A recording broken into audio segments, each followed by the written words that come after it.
Praise the lord. ఆదికాండము మొదటి 10 అధ్యాయాల్లో కొంతమంది ప్రాముఖ్యమైన వారు ఉన్నారు. ఆదాము, హేబేలు, హనోకు, నోవహు, ఇంకా కొద్దిమంది.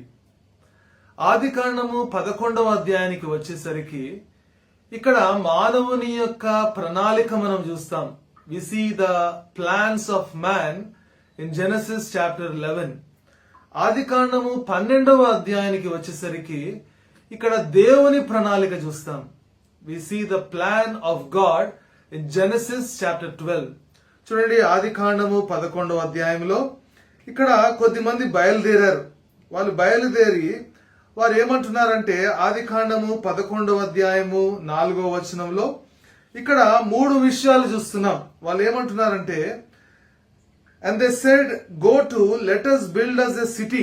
మొట్టమొదటిగా వాళ్ళు ఏమంటున్నారు? మనం ఒక పట్టణము కట్టుకుందాం అంటున్నారు. whose top may reach unto heaven and let us make a name.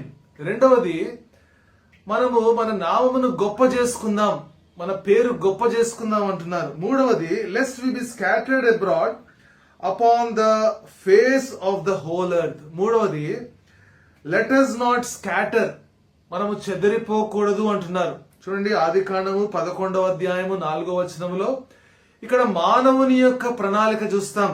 వాళ్ళు ఏమంటున్నారు? ఒక పట్టణం కట్టుకుందాం, మన పేరు మన నామమును గొప్ప చేసుకుందాం, మనము చెదిరిపోకూడదు అని మానవుడు అనుకుంటున్నాడు. అయితే ఆదికాండము 12వ అధ్యాయంలో ఇక్కడ దేవుని ప్రణాళికను మనం చూస్తాం. ఇక్కడ దేవుడు ఒక వ్యక్తిని, అబ్రహామును దేవుడు ఏర్పాటు చేసుకున్నాడు. అబ్రహాము విగ్రహారాధన చేస్తున్నాడు. అయితే అక్కడి నుంచి దేవుడు అబ్రహామును ఏర్పాటు చేసుకున్నాడు. చూడండి, మానవుని యొక్క ప్రణాళిక ఎలాగుంది, దేవుని యొక్క ప్రణాళిక ఎలాగుంది. చూడండి, దేవుడు ఏమంటున్నాడంటే ఆదికాండము 12వ అధ్యాయము మొదటి 3 వచనాల్లో మొట్టమొదటిగా మనం ఏం చూస్తున్నామంటే, దేవుడు అంటున్నాడు ఆదాముతోని, నేను నీకు చూపించు దేశమునకు వెళ్ళుము, I will show you a land, I will show you a country. నేను నీకు చూపించు దేశానికి నువ్వు వెళ్ళు. అక్కడ మానవుడు ఏమంటున్నాడు? మనము పట్టణము కట్టుకుందాం అంటున్నాడు. మానవుని ప్రణాళిక. దేవుని ప్రణాళిక ఏంటి? నువ్వేమి కట్టుకోవాల్సిన అవసరం లేదు, ఒక దేశాన్నే నీ కోసం సిద్ధపరిచాను, ఆ దేశానికి నువ్వు వెళ్ళు. ఇది దేవుని ప్రణాళిక. తర్వాత దేవుడు అంటున్నాడు అబ్రహాముతోని, నీ నామమును గొప్ప చేసేదను, I will make your name great. మానవుడు అంటున్నాడు, let us make our selves great, మనల్ని మనం గొప్ప చేసుకుందామని మానవుడు అంటే, దేవుడు అబ్రహాముతో అంటున్నాడు, నీ నామమును నేను గొప్ప చేసేదను. మూడవది చూడండి, ఆదికాండము 12వ అధ్యాయము తర్వాత 2వ వచనంలో, and I will make of thee a great nation, and I will bless thee and make thy name great, and thou shalt be a blessing.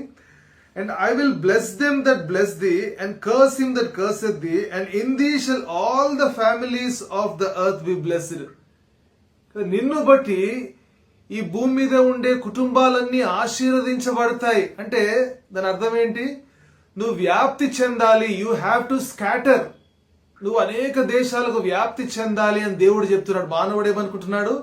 Let us not scatter, మనము చెదరిపోకూడదు అని మానవుడు అనుకుంటే, దేవుడు అంటున్నాడు నువ్వు అనేక దేశాలకి చెదరిపోవాలి, అంటే అనేక దేశాలకి నువ్వు వెళ్ళాలి. You have to scatter across the earth. చూడండి, మానవుని ప్రణాళిక ఎలాగుంది, దేవుని ప్రణాళిక ఎలాగుంది. మానవుడేమో ఒక పట్టణము కట్టుకుందామంటే దేవుడు అంటున్నాడు అబ్రహాముతోని ఆదికాండం 12వ అధ్యాయంలో, నేను చూపించు దేశానికి నువ్వు వెళ్ళంటున్నాడు.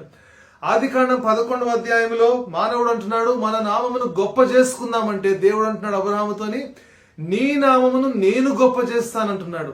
ఆదికాండం 11వ అధ్యాయంలో మనం చెదరిపోకూడదు అని మానవుడు అనుకుంటే దేవుడు అంటున్నాడు నువ్వు భూదిగంతముల వరకు నువ్వు వ్యాప్తి చెందాలి. Your generation and in the shall all the families of the earth should be blessed. కాబట్టి దేవుని యొక్క ప్రణాళికలకి మానవుని యొక్క ప్రణాళికలకి ఎంతో వ్యత్యాసం ఉంది. దేవుని యొక్క ప్రణాళికలు ఎంతో గొప్పవి, ఎంతో ఉన్నతమైనవి, మానవ గ్రాహ్యానికి మించినవి.